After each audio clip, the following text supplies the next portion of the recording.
I'll be right back.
Okay, let's get started. Welcome, everyone. Thank you so much for joining us today. I am Sheela Roth, Head of Clinical Education at Pearl. Very excited to bring this webinar to you in hopes of you learning a little bit more about what is AI, how did it get here, and how can it help our patients, and how can it help us as clinicians on a daily basis. So I'm going to dive right in. I just wanted to thank everyone for joining, and let's get started. So we're going to talk a little bit about transforming efficiency, really helping and aiding diagnostics, as well as ultimately moving into how we're going to refine case presentation and ultimately case acceptance. In this time together, we're going to talk a little bit about what AI is, how did it get into dentistry and how are we using it, the chairside impact, what we're doing with AI in the operatory, and also where is AI headed. So let's take a step back and think about the basics of AI. We hear about it every day. In fact, you're using it every day without even knowing it. It's a basic computer system, and it simulates problem solving and decision making capabilities of the human mind. That's the definition. But what does that really mean? I want you to think about some tasks that you are working on in a daily office where you think, wow, it'd be great if I had somebody to do this for me. Because that's really what AI is going to do for all of us. A prime example is in the future, we'll walk into an operatory and have all of our notes charted for us. And today we're going to talk about how we walk into an operatory and have radiographs highlighted with areas of concern. So that streamlines the diagnosis and also brings a lot of awareness to the patient so that they can make more informed decisions. So we're going to walk through a little bit about how do we teach the computer to learn either A, how to recognize our voice with large language models in Siri and Alexa, as well as how did we teach computers how to actually read radiographs, and how does that work in our practice? So there's really a lot of hype about AI replacing jobs in the media right now, as well as the negative concerns of AI. So I think it's important to know that there are different types of AI.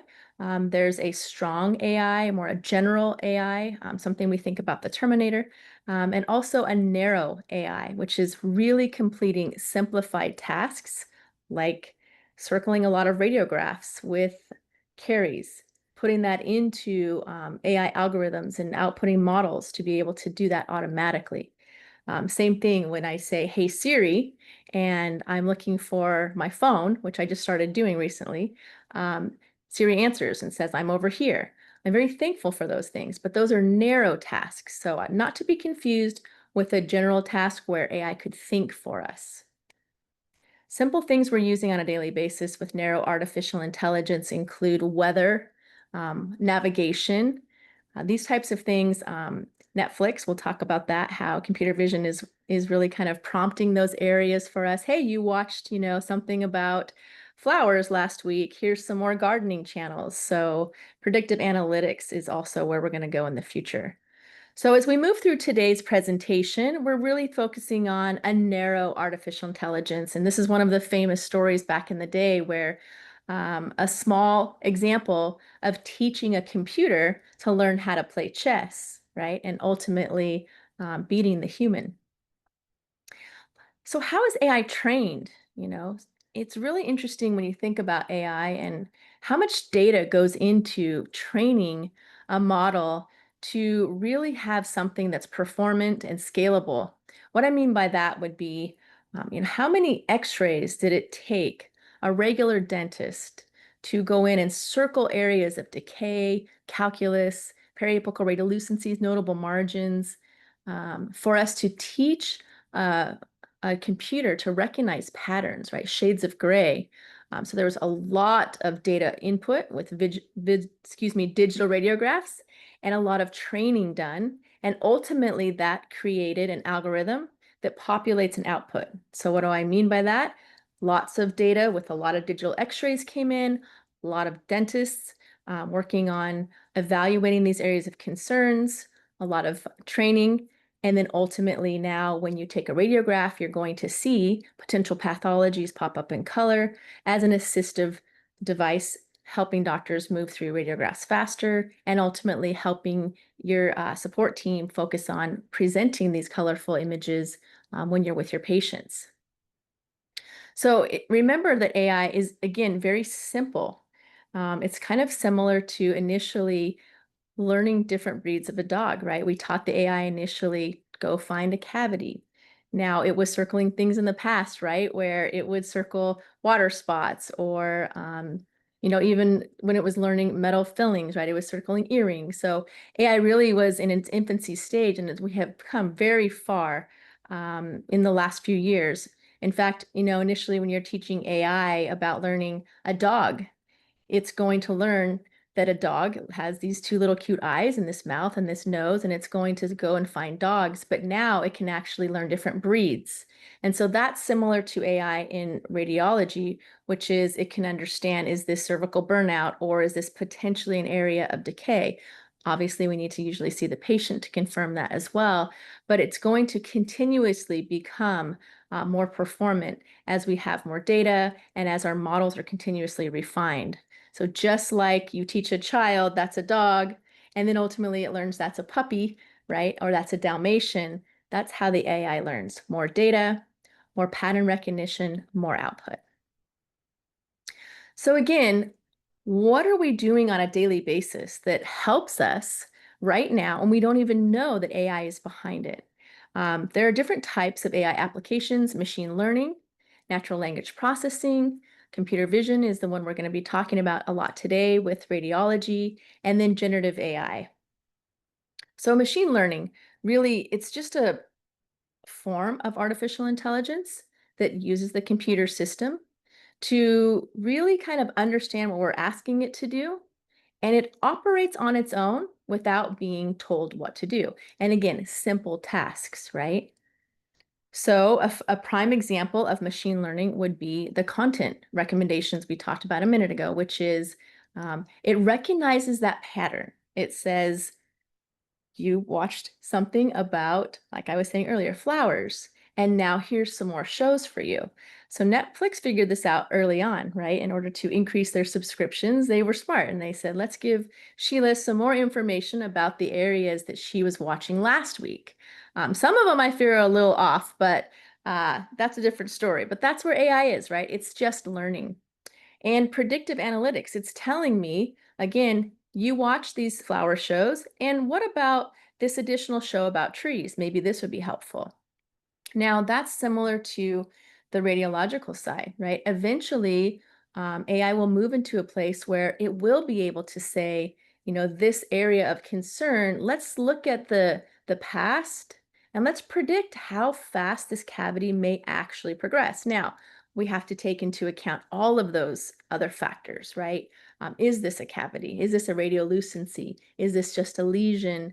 We need to take a closer look at. Is this a false positive? Lots of things, and what is the rate of the patient's sugar intake and their host response and such. But it would be wonderful, especially from a disease progression model or even from a periodontal perspective, right? This is already being used in medicine for predictive analytics. Again, natural language processing, you've all used that. Siri, Alexa, lots of different ways for AI to learn our voice and be able to really help do simple things for us.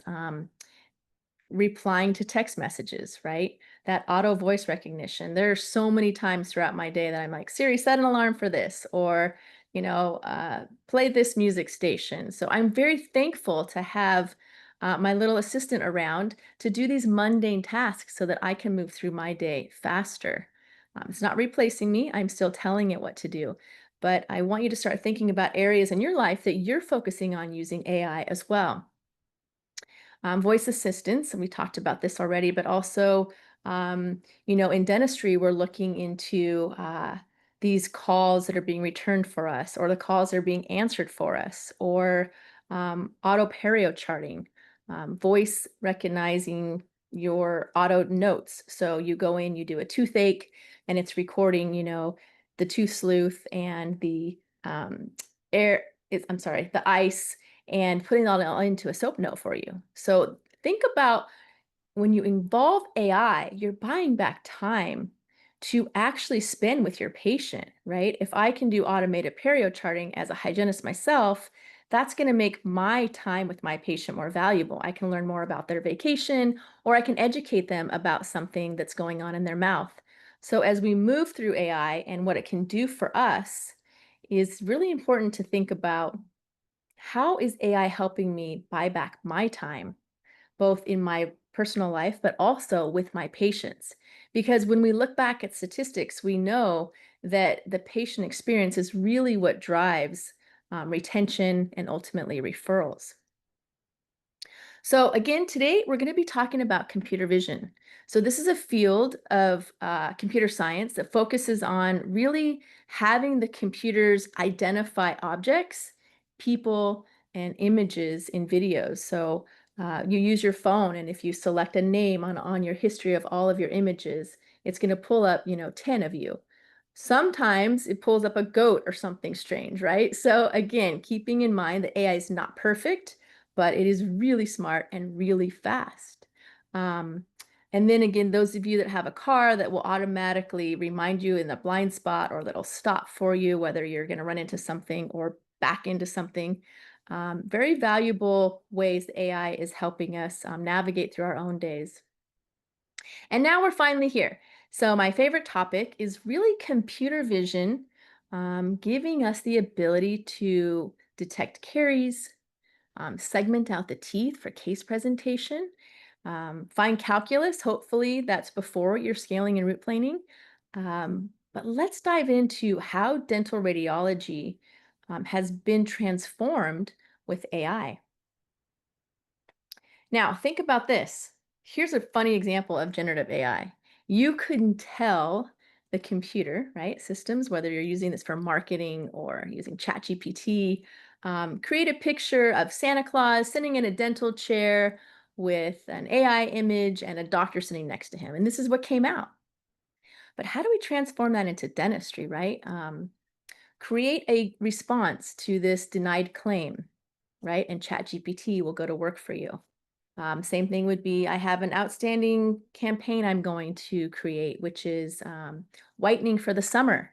Have ChatGPT help you create something like that. And maybe one of those letters where we say, have you received our 10 emails and multiple um, statements? We're wondering how you're doing and if you're would like to help pay that bill. So a lot of different ways to really kind of think about how AI is going to help you buy back your time and streamline your efforts. So take a quick look at this. This is another example here. I thought this was a very interesting example of computer vision. This is the same person, right? So thinking about how the same human with different colors, and the AI can pick out that this is the same person. So, what about AI in businesses? AI is being used around the world, right, for looking at data and decision making, customer service, we talked about, advertising. And this is a staggering statistic. 35% of businesses globally are using AI today. In fact, this is probably changed because this slide's about 90 days old. And 42% of businesses are exploring AI. And I want you to think about the days where we heard things like, imagine taking digital radiographs, right? I'm still back there with the developer, I'm aging myself, the fixer, the air, the rinser, right? And praying that nobody opens that door that I forgot to lock and exposing my entire FMX. So, how many of you have had that experience, right? And moving to digital imaging was scary. Moving to, paperless charts was initially scary and very time consuming. But moving into a place of using AI is exciting. And I'd like you to think about it being extremely helpful for you, especially when you think about staff shortage. So in healthcare, again, it's been in medical for quite a while too, using AI for radiologic diagnosis, drug discovery, individualized treatment plans. There's ways of using it with robotics. This is an interesting study here where they looked at radiologists looking at the scans was two very high trained radiologists, and half of them looked at the scans, and then they looked at the other half of the scans with the radiologist and the AI, and they found 20% more breast cancer. So I think when you were really focusing on how AI is assisting here, it's a really important addition to our diagnostic space. Similar to how we found that the radiologist plus the AI yielded better results In our FDA studies, we also found the same. So we had a set of images that dentists reviewed, and they looked through those, and they did well, not perfect. And then Pearl also did its own. And they looked at all the same x-rays and they performed what they thought was areas of concern, and Pearl did great and not perfect. When we combined the two, we found 37% more disease detected. And I think that's really interesting to think about how, again, an assistive tool can help us when we're navigating through our day so quickly, right? This patient maybe came in for number 30 and we're looking at, oh, what about number 3? But number 30 is hurting. Maybe we weren't focusing on other areas, right? When we turn this into a case presentation, we can now talk about why we need to get to that so it doesn't turn into a root canal, right? Or why we would need to make sure we put a full coverage crown on after we treat that tooth and not a small filling. So these images are appearing live in real time, and you can see two different areas of decay in light pink incipient, and dark pink is telling you it's passed through that DEJ. So your team doesn't have a workflow change. It just goes in, takes the radiograph, and within 30 seconds, you will see those detections appear live. Simply hit one key function to turn them off, make your diagnosis, and then the second key to turn on that case presentation tool. So that's really how we're looking at having AI present in our operatories without a workflow change. So in dentistry, we're able to see how AI is really kind of becoming a virtual assistant. And I mean in the front mainly, where it can go through and look at a schedule and it can say, you have 3 openings this week. They're all an hour long. I've looked into your practice management system. Here's 20 patients that could fill that space for you. And it hover over and here they are, right? Some of you have worked with this already where you can have a list populated for patients that are due last month for a cleaning and they like 3 o'clock appointments, and there's a list sent out for you automatically. Kind of the first one that responds gets that appointment.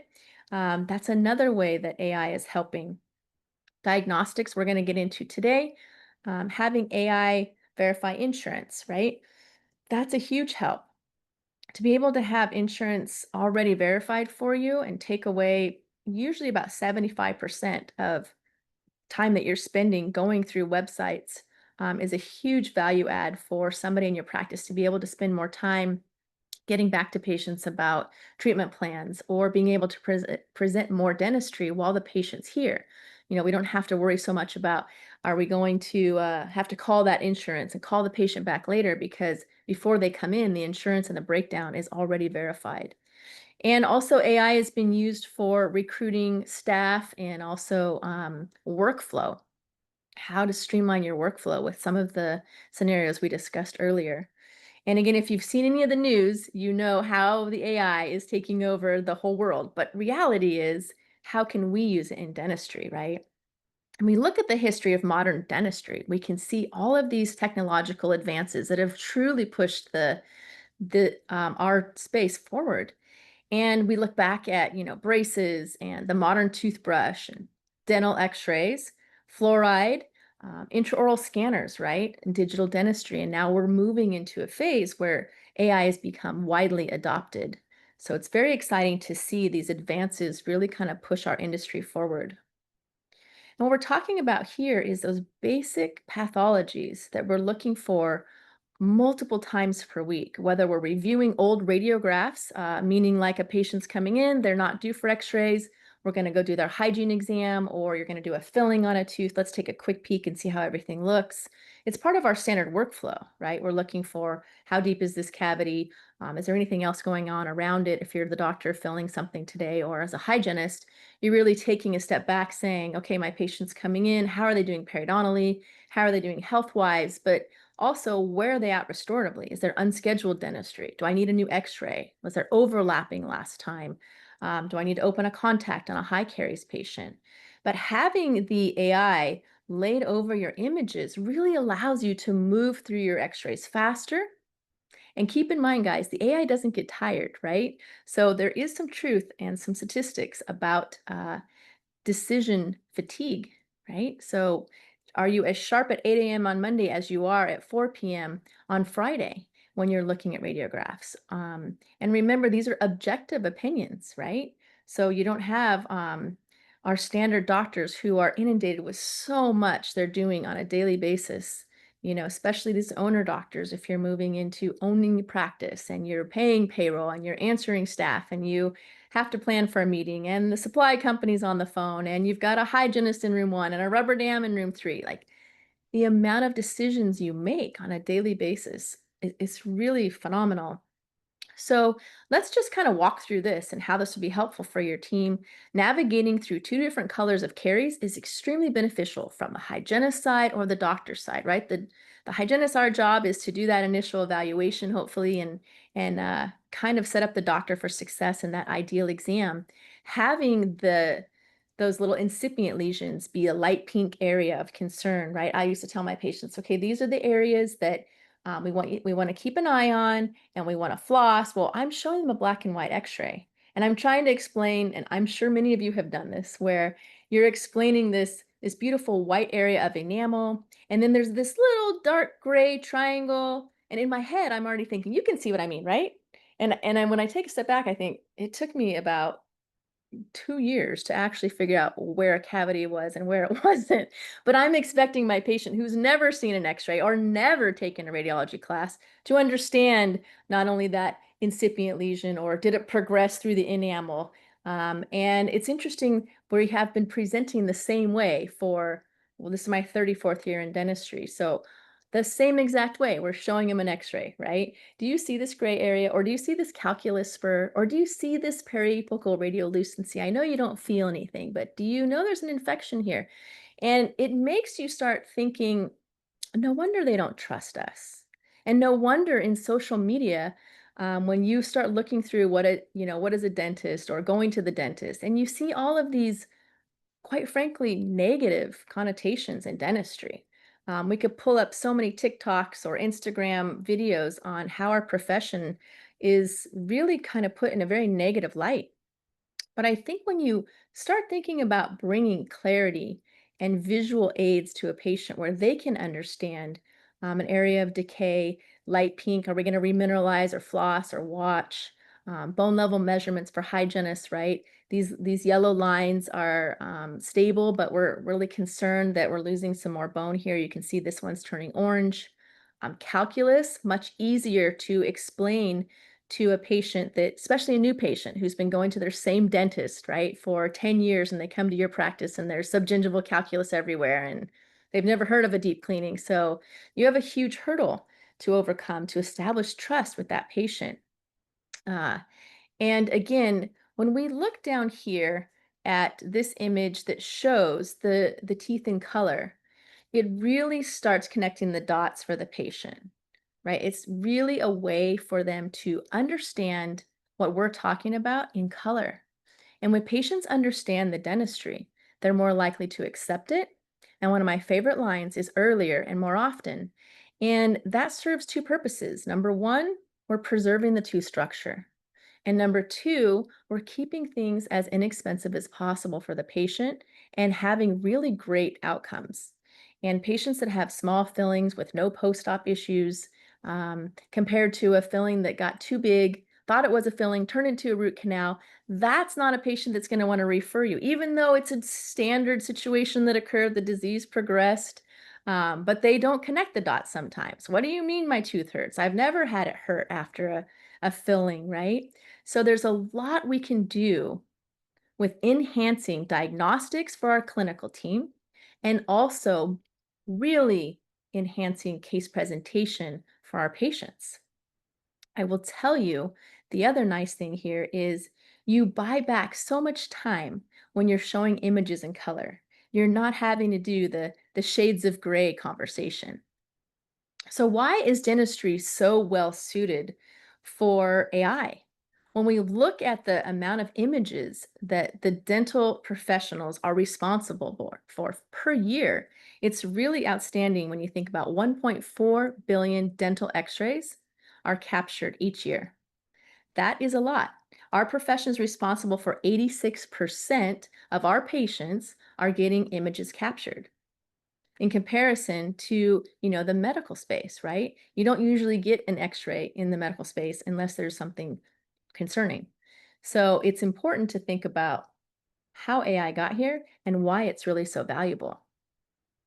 We talked a little bit about the lack of trust in our dental space, and it truly is unfortunate. All of you, I'm sure at one time or another, have experienced something like, well, I went to this doctor down the street and I'm here for a second opinion.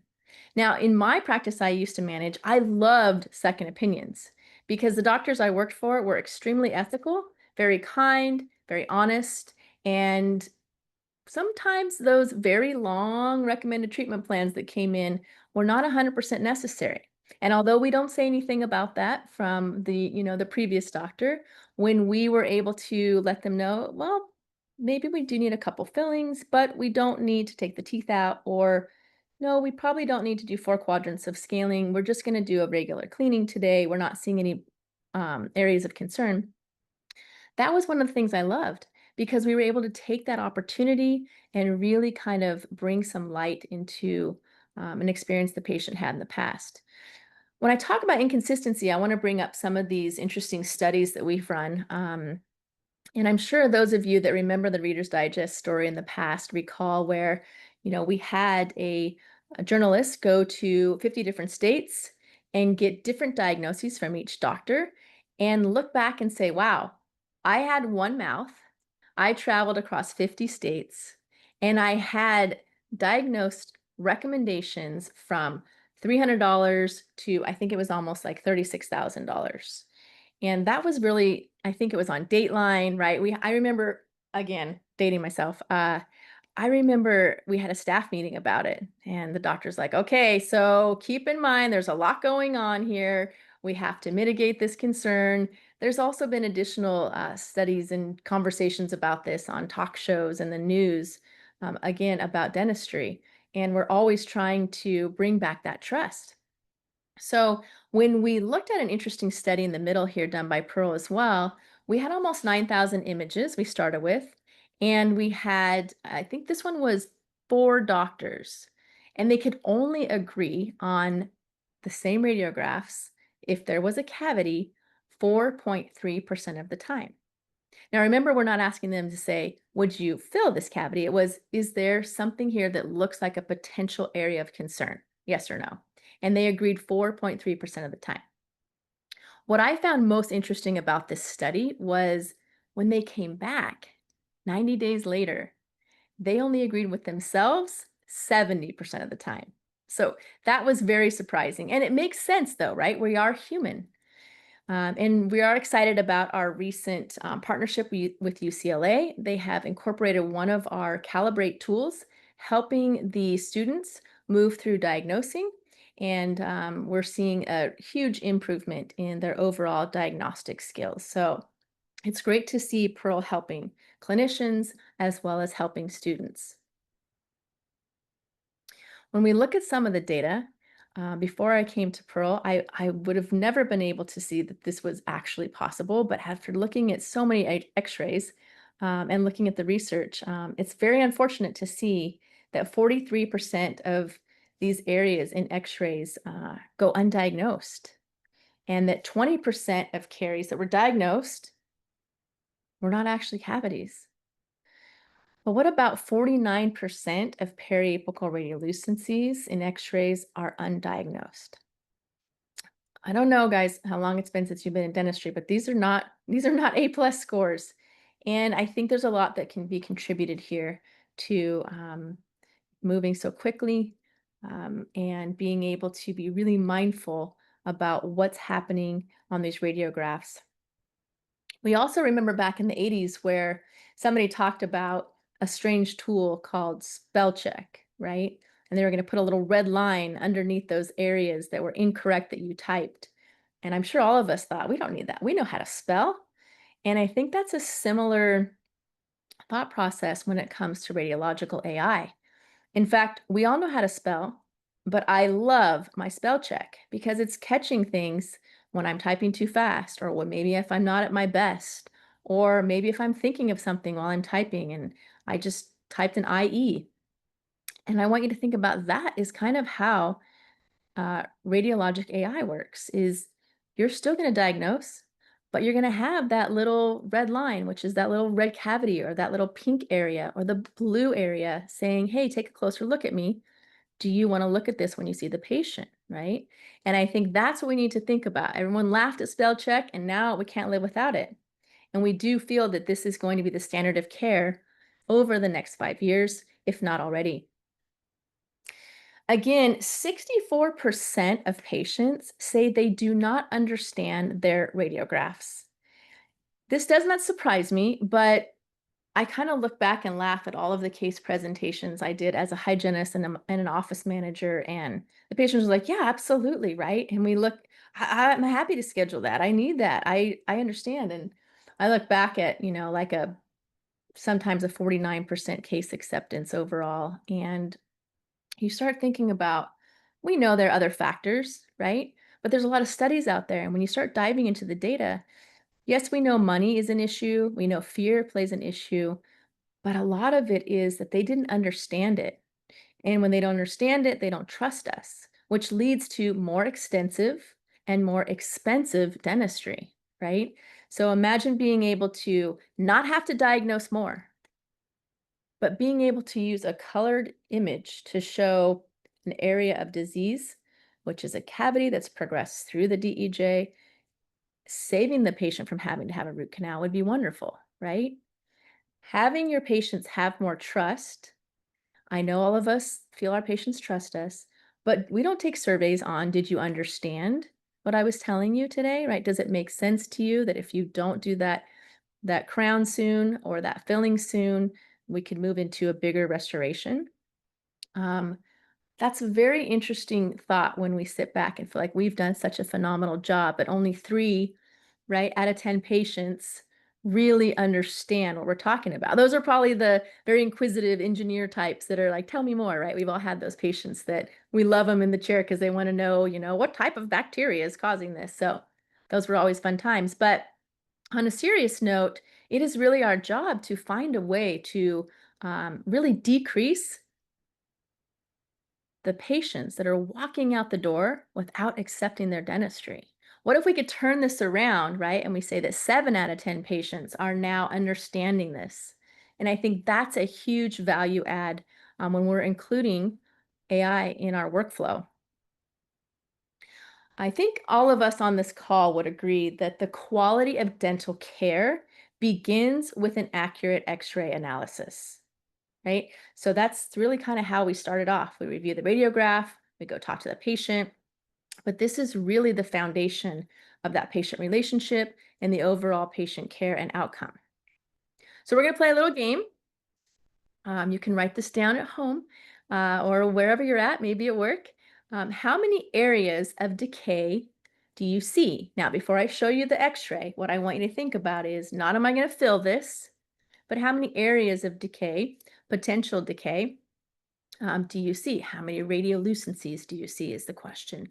And remember, you're not in the middle of your day answering phones, doing exams, running back to the hygiene, talking to a staff member or talking to a spouse or talking to a supply person.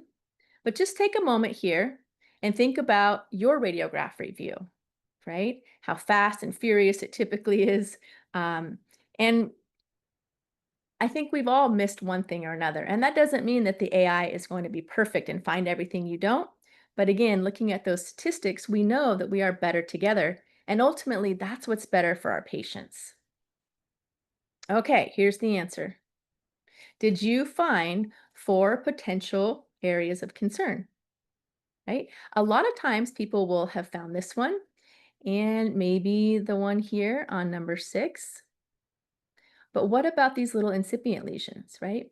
And this is a great way to really kind of build trust with the patient. We're not going to put any fillings in here, Mrs. Jones. I want to keep an eye on those, but I do want to see you back in 6 months. Let's take a closer look here. But the other 2, we're going to need to go ahead and move forward with treating those teeth. And same thing with calculus, right? If we have hygienists in the room or even doctors, did you catch the calculus? So we see 6 areas from a bifurcated approach here. It's really raising that standard of care, as well as aiding in case presentation. The other nice thing about your hygiene team is when they're looking at these radiographs, we're always looking at calculus and bone levels, but being able to look at areas of concern that have incipient lesions is a great way to really kind of have the hygienist be mindful of the restorative possibilities. So let's talk about a new patient. Now, this is a very near and dear story to my heart because this is one of my best friend's daughter, and her name is truly Kendall, and she gave me permission to tell this story. She asked me if there were royalties, but I told her no. But anyway, Kendall had gone away to school, so she was a pediatric dentist forever. In fact, a wonderful pediatric dentist here in Orange County, California. And then she went to college. And when she came back, she said, I haven't been to the dentist in like 3 years and I haven't been flossing a lot, but I was never told I had a cavity or anything. So I just want to get my teeth cleaned today. And I've never been to a regular dentist, right? So I said, great. Well, I'm glad you chose. This is the practice I used to work in. I'm glad you chose us. You're going to have a great time. So I will, at the time I was working, I think on Saturdays then, I said, I will be in the back. So once everything goes, after you finish your appointment, come up and see me. So she went through her appointment. I was busy doing something else. And her mom called me again, who's my best friend. And she said, Sheila, Kendall just left the office and she was told that she had multiple cavities. And I know you love that office, but what is going on? Like, we've never had this happen before. She's never been told she had a cavity. And so she said, I need to come down there and understand like what went on and what appointments I need to schedule. So I brought this up to her and I said, Cherie, Kendall has a lot of cavities. In fact, this was happening on both sides of her mouth. And we talked a lot about what was causing it. And there was some gum and Gatorade and stuff during his finals and studying and all that good stuff that we all know what contributes to these interproximal lesions. And I said, listen, the good news here is the doctor only wants to put one filling in, but we need to get you on a program to really focus on areas of concern and arresting these lesions. So when we brought up this, she was then able to understand, okay, that makes more sense to me than this black and white image. I had no idea what you were showing me. So if I took a poll in the audience, I'm sure many of you have had this same experience. Also thinking about your new patients, right? There's an interesting thought about they just think a digital image is great. I remember showing a patient a radiograph on the screen and they're like, whoa, I can see my images on TV. I was like, my gosh, yeah, we've been doing that for like 20 years.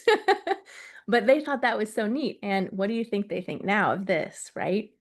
Interesting story. One of the doctors I trained back 4 years ago, Pearl, said, Sheila, I love Pearl, but I don't need to use cartoon teeth when I'm diagnosing. And I said, no, Dr. Smith, this is for your patients. And he's like, oh, I just been using this in my own, in my own office. And then I go in and tell the patient stuff. I said, no, go try it with a patient, turn on this feature called tooth parts.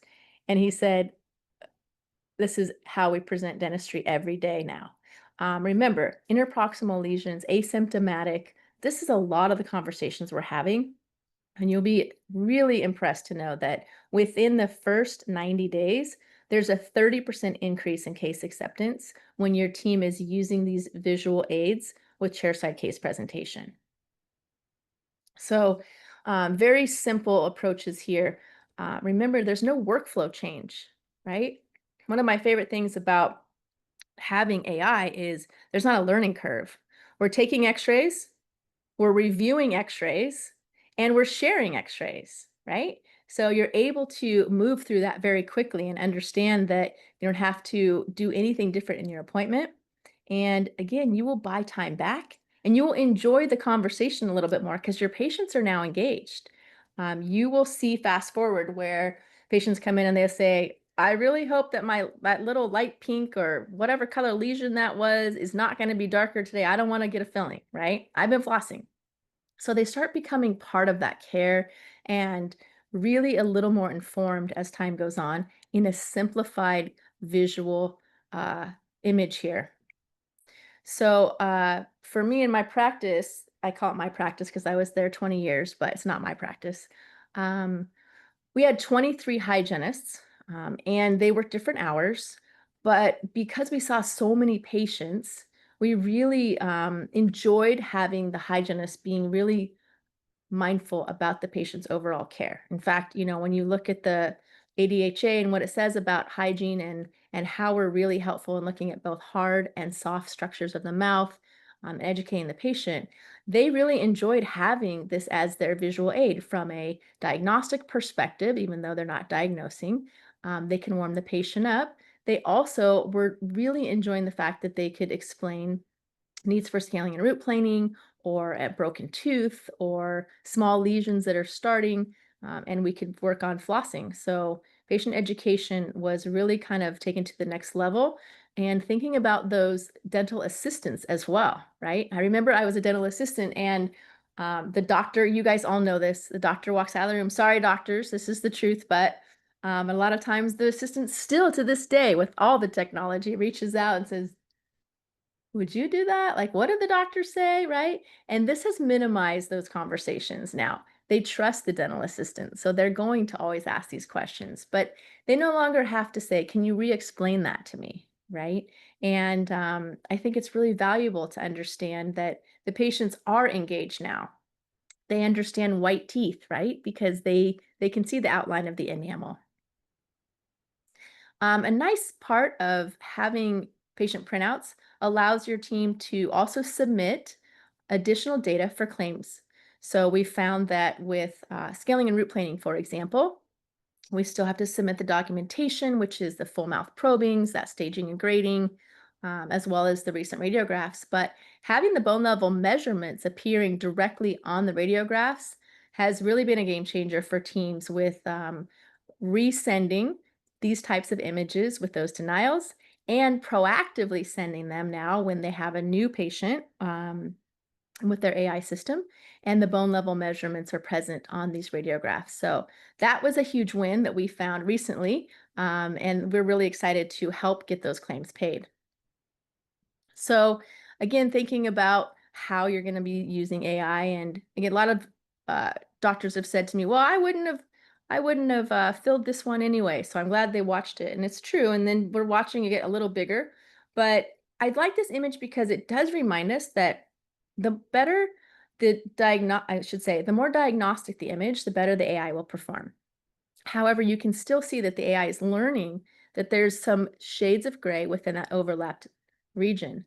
So moving into how does the AI actually work, right? Is looking at the left side, the black and white image, and very quickly moving to whether you yourself as a clinician are moving through the radiographs fast, or explaining this asymptomatic area on this front tooth, right? And now it's in blue. So it makes the case presentation a little bit easier. Same thing here when we're looking at calculus and bone loss and those incipient versus those progressed lesions. This was an interesting case study that one of our doctors worked on, where you could see where Pearl on the left-hand side highlighted all of those areas of concern, and the black and white raw image on the right-hand side, and then going into opening up tooth number 14, and seeing that that decay was into the dentin. So really, how does this work from a clinical side? And we talk a little bit about how it makes us better clinicians. I don't love when I take post-op x-rays of scaling and root planing and there's a little calculus box around the distal of 15. That was my nemesis. But at the same time, it does kind of make us better clinicians. Back to how spell check makes me a better writer. And when we think about workflow, it's interesting to think about. I remember 4 years ago, uh, and I was training some of the initial clients at Pearl, and they would say, "Sheila, this is a great system. We love that Pearl is just one click and it opens up and it's really easy to use. But wouldn't it be great if one day it would go into our regular imaging system so I could just take the X-ray and turn the AI on?" Well, we're here. So I'm really excited about native workflows where we see that the AI is embedded directly into an imaging system. And what I love about that is there's no change at all, zero, meaning you're in your same imaging system and the AI is already defaulted on. You turn it off, make your diagnosis, and then you move into turning on that case presentation tool, and you're ready to present the dentistry. So we are very excited about this integration with Carestream, and being able to know that this is offered to our partners is really invaluable for those workflows and being able to have that second set of eyes moving through your radiographs at any time. Again, you can suppress all the detections very quickly, bring it back to that raw image, and then my favorite tool, tooth parts, is where we really kind of lean into that case presentation where the patients understand what's happening and no longer have to look at black and white, right? So very quickly, you can imagine the doctor's eyes are going to go directly to tooth number, what's going on with 4 and what's going on with 3.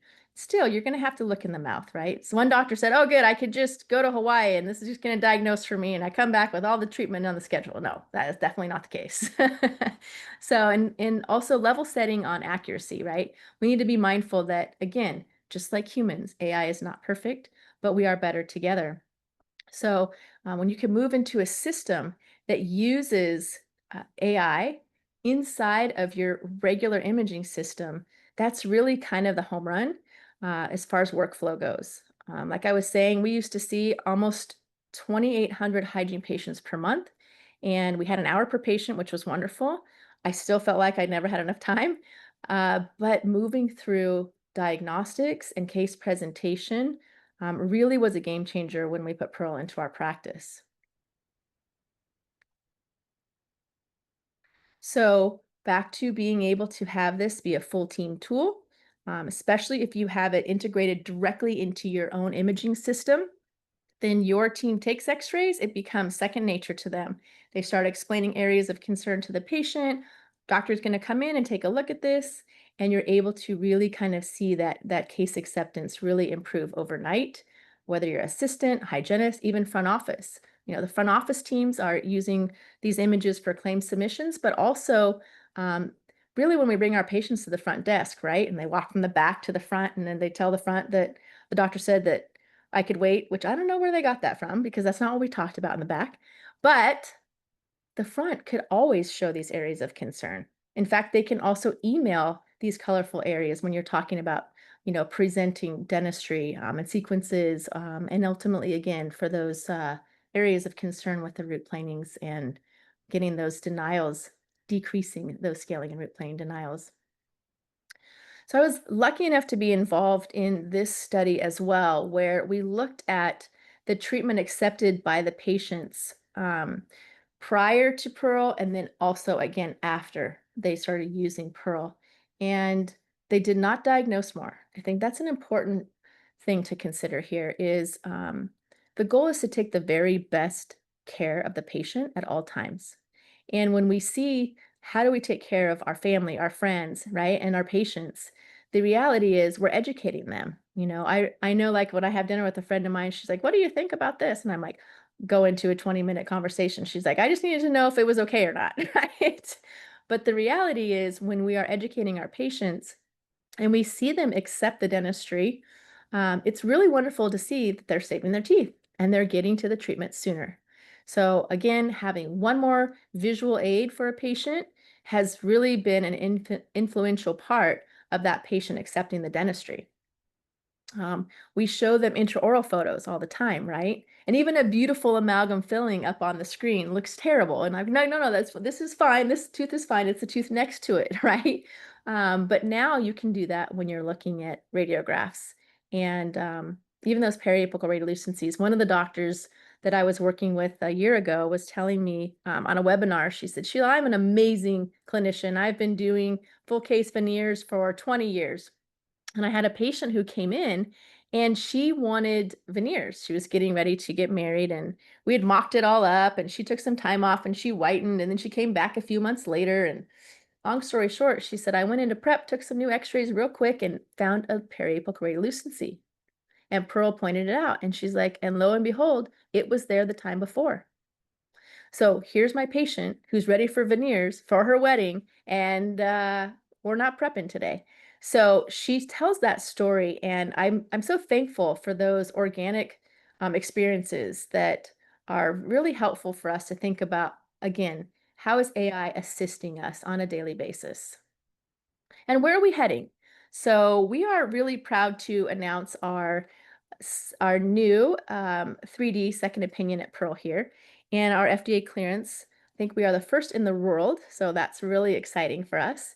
And again, being able to assist in that exam preparation, your decision making, and ultimately, as always, the doctor is in full control. And so, what we mean by that is you're making that decision, you're making those measurements from, that apex to the floor of the sinus and everything else you're doing for implants or whatever the case may be for a 3D image. But we're excited to be a part of this. And we also talked a little bit about how in the future it would be really wonderful to bridge that gap between that oral systemic health and ultimately those predictive analytics. So I hope you learned a lot in this webinar today. I do want to thank our partners at Carestream for hosting this and letting me share a little bit about our wonderful platform we have for helping your patients understand what you are recommending on a daily basis. So we encourage you to reach out. And again, thank you so much for attending this webinar.